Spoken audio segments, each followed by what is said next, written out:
puna e Akademisë Shkencave ka qenë një punë kolosale në mbledhjen e materialeve, në kërkimin e studiuesve më me vlera në mbar trojet shqiptare ose shqipfolse të Shqipërisë, jo vetëm këtu brenda, po edhe në trevat jashtë kufive shtetëror.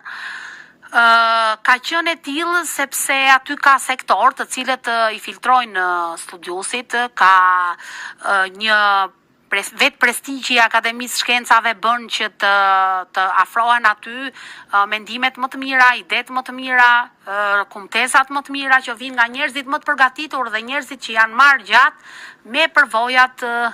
qoftë akademike, qoftë shkollore, qoftë edhe shkencore, didaktike dhe